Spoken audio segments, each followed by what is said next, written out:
Welcome back to round number 3 here at Top Deck Productions Tuesday Night Modern. We got a nice one. This is another good one. Lots of colorless cards coming into the battlefield tonight on Top Deck Productions. I know how you like your colorless cards. Zach Creemer's playing Affinity against Patrick Aguilar's 8-Rack. Oh, it's 8-Rack? I thought this was the old 8 to 12 a.m. deck. Yes, so our spotter... Not our spotter monkey. No. But a spotter and a monkey. Just an average everyday spotter. Used some poor handwriting. It looked like 8 to 12 a.m. when he wrote 8-Rack. Keshgar, yes. It was that not was a the monkey. pre-recorded match. But you can find all of the replays on YouTube. Yep, check out our YouTube page.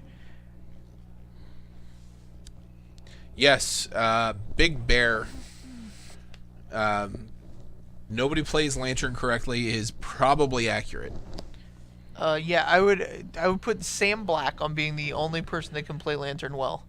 Which makes me excited for the Modern Pro Tour. I think if you're not prepared for that deck, if it's like 1% of the field or whatever, yeah, you can really come in and create some interesting positions. Like the Alabama Crab Dangle. The Alabama... Okay, so we've... Oh, very close to All tying right, the so 11. The 8-Rack...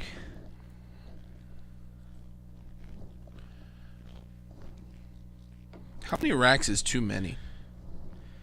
Like, there's a 12-rack deck. Would you play 12? Yes. Really? Yeah, I could. I'm sure I could find 4 cards that don't need to be in that deck.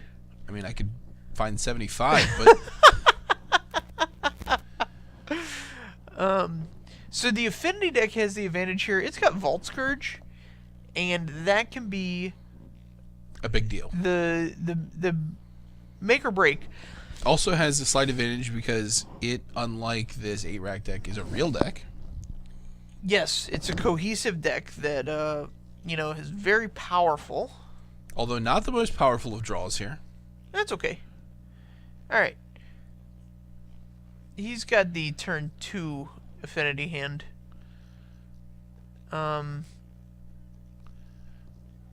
Yes, we're going to get down a Steel Overseer here.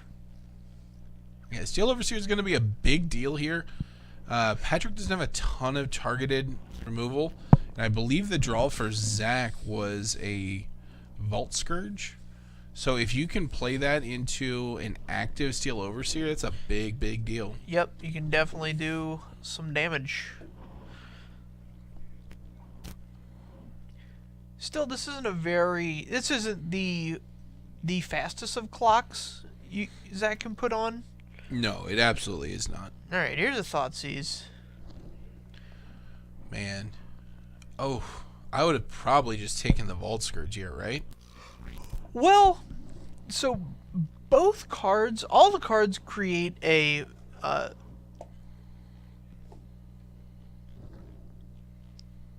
all the cards produce a timing situation where, like, you're gonna get dead pretty quick. Mm-hmm. The Vault Scourge without... I just take the 2 and cast this, because then you got Galvanic Blast still active. Yeah, Your do kind of Overseer have to gets a nurse counter your as life well. total. Although you did pay 1 life for this. Yeah. Overseer also gets a counter. He can't not do that. Zach should also be at 18, I believe.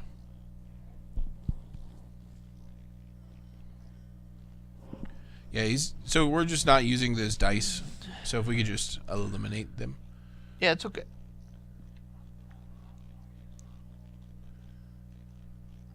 Oh, so Zach gets it for free because Patrick played an Urborg. Oh, nice. So there's a small edge you guys can gain. Sometimes watching these games at home lets you edge out your opponents in real life, because you get to see situations that you wouldn't otherwise see. Like, you would have to play a lot of Modern to catch Urborg being on the board against Affinity. Like, you just have to play. What is this quote? You can't just quote and not attribute. With regards to what? I think Zach is ignoring. I'm not worried about it. All right, here's a smallpox. So Zach's going to sacrifice a creature, a land. Yep, here we go. So 2 more of these smallpox, and Creature Patrick land will be and in the business. other. Oh, he dropped. Oh, this is interesting. I would have kept the Galvanic Blast and discarded the Master of Ethereum, as Galvanic Blast just cuts off like an entire turn cycle. So he's getting 4 here. Yep, but he's gonna swing in for 3 lifelink, which matters. Man, that's how little he cares about his life totals. He's playing out Memnites on turn 4. Yeah, well, I mean, his life total is gonna go back up here Absolutely. because that Vault Scourge matters. Oh, Unless you multiply it by the speed of light squared, then it energies. well. Yeah, All right, fantastic. you said that. See, so if he has Galvanic Blast in hand here, Zach can cut off a whole turn off this game. I don't do what right?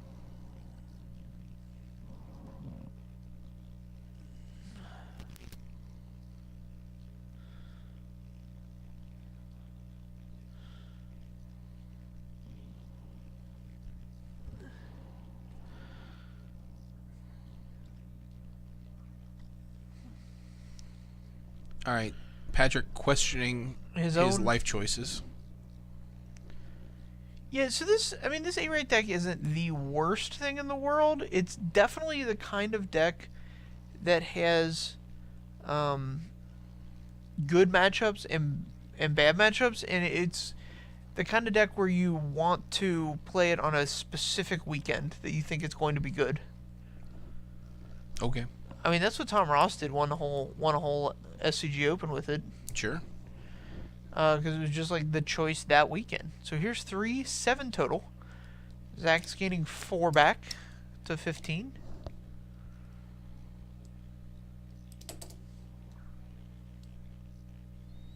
Yep. And so the math didn't work out exactly that Zach would have Galvanic Blast him here. If he would have had the Galvanic Blast in hand, he would not have activated the Steel Overseer. He would have just attacked with it. Sure. And then use the Galvanic Blast to end the game. Right.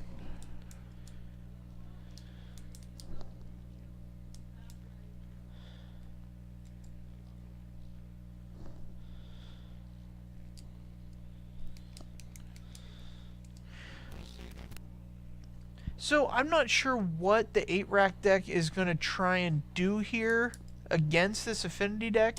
Yeah. Usually, I mean, if you were to have 4 Fatal Push, 4, I don't know, what's the card, the -1 card that dredges back?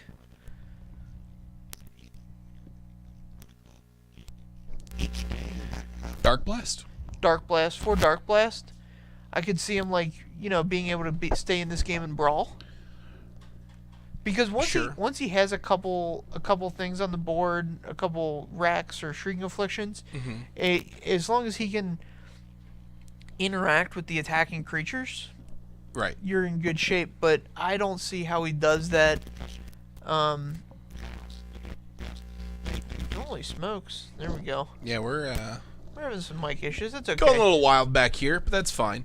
I think Patrick's looking at his sideboard and realizing that not a lot that he can do in this matchup. Ratchet Bomb could be pretty good. Flaying Tendrils. Flaying Tendrils, sure. Doesn't help once Zach starts going off, but right. I mean, sometimes is there an instant one of those? Yeah. Is Infest just the instant speed version? Infest is a sorcery. Hideous Laughter. Hideous Laughter is an instant? Yes. Okay. Also has Splice on Arcane. Right. I'm but just it costs thinking of 4. instant because like the big deal is that there's lands that, so if you play a sorcery board sweeper, you're not going to catch the lands that are incidentally in the affinity deck. Right, but with these smallpox, they're pretty good against the lands because you hit a creature and you hit a land. Right. And a lot of times, like, those lands are the only types of lands you have, so Right. pretty good in that regard. Yep. Yes, sirree. Yes, sir. So if you're Affinity, how are you sideboarding for this matchup? You just want to be as fast as possible? Yeah, I might take out, if I have etched champions in my deck, Yeah, those might come out. I'm going to take those out and put in any attacking creature. Some Affinity lists will play some number of, like I play one Waxwane, or not Waxwane, Wear Tear, Oh, sure. and one Ray of Revelation in my sideboard. Also, Ray is, I think, a bit aggressive for an also Affinity you can mana base, play but that's fine. you can also play an Ancient Grudge. Oh, yeah. Now, Ray of Revelation's sweet, Okay, I believe you. because you only need to have like one color on each of the reiterations of it. Gotcha. So it's not as if the card casts like one white green. It costs 1 to white, and then it costs just a green. And I mean they play Ancient Grudge too, so it's roughly the same thing where. Right, but a lot of times you play the basic mountain as well. Oh yeah, I gave up on that because I split my I split my Spire of Industries and my Glimmer Voids 3 and 2. Okay, so we've given up on the basic. Oh yeah, it's a path away, man. Like it just doesn't matter to me. Like I've never been pathed and then unloaded a hand I wasn't already gonna unload. You know what I mean? Like the basic mountain, it's just, you know, it's incidental. It's nice to have, but it's completely superfluous. Superfluous.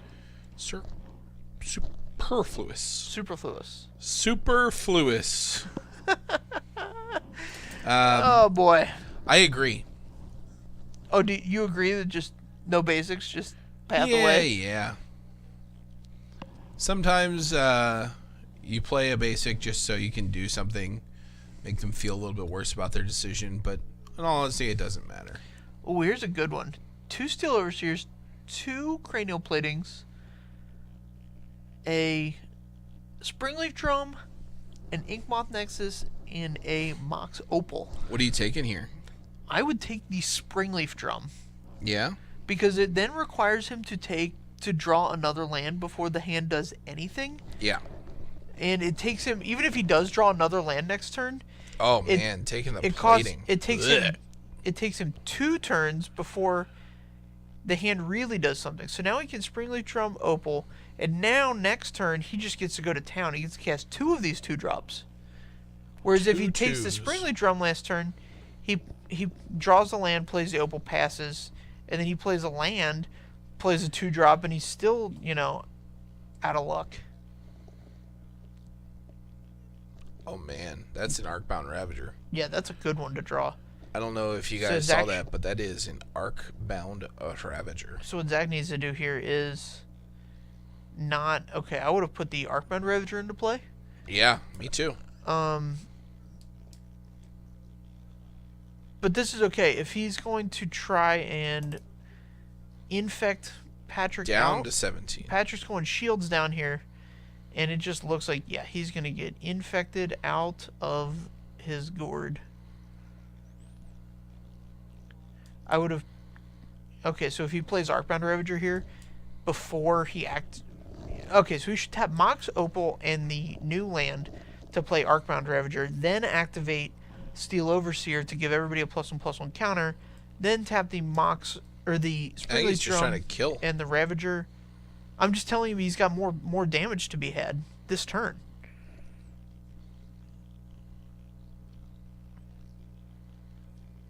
So this is 1, 2, 3, 4, 5, 6, 7, 8 infect. He could have had +1 to that. +2. Because the... Yeah, he's going to get him either way. Could he have had +2? I don't think he could have +2. So on turn 2, he should have played the Ravager instead of the Cranial Plating. Oh, yeah. And then if we go all the way back to turn 2. And additionally, on turn 3, he should have played the Ravager here before he So that'll do it. Well, Patrick scoops him up. sometimes Affinity just does that to you, too. Yeah, and sometimes you keep a one-land hand. You have to be aware that Affinity can do that, and you don't keep hands like that. You have to keep hands that have at least a fatal push in them. Yeah, you have to have some kind of business. Additionally, when you Thoughtseize or Inquisition a deck like Affinity, don't be afraid to eat up some clock by playing their first turn in your head for them. Okay. You can play like several turns for them in your head, and you just get to take whatever is most effective out of the different lines you come up with. Sure. I mean, take 60 seconds and do that. If your Affinity opponent wants to complain, just be like, if you think we're going to go to time, we can call a judge over this, but I don't think we're going to go to time. Yeah, and I mean, it's one of those... knowing their first turn isn't hard once you see their hand. Right. You just kind of map out, you're like, all right, he's going to do this, this, and this. This is how I can disrupt it. Right. And that's where he would have taken the Springleaf Drum. It's also one of those decks where the decisions are compacted into fewer decisions, so there's less incremental decisions over the course of the game, and therefore you can spend more time on the fewer decisions you're making versus spending less time on the incremental decisions. Gotcha. Yeah, that makes sense. The one decision that Patrick, I feel, did not spend enough time on is the Keeper Maul on that last hand. Yeah, we'll send him to the Academy. So this is not a good matchup for him, and I'm sure he knows that. Although I don't think 8-Rack really has any good matchups, but I digress. You see an opening 7 with one land in there, and you have one. I think he had 2 spells he could cast on that. Yeah. Come on, man. Yeah. Go to especially 6. on an 8-Rack deck. I mean, sometimes they play less than 20 lands. I think 22 is the norm now, which seems way high for me, but it's whatever. Regardless, we've got a lot of time here. We're going to send you back to that Jund replay that you're all so fond of, and we'll be back for the 4th and final round here in, I guess, half an hour.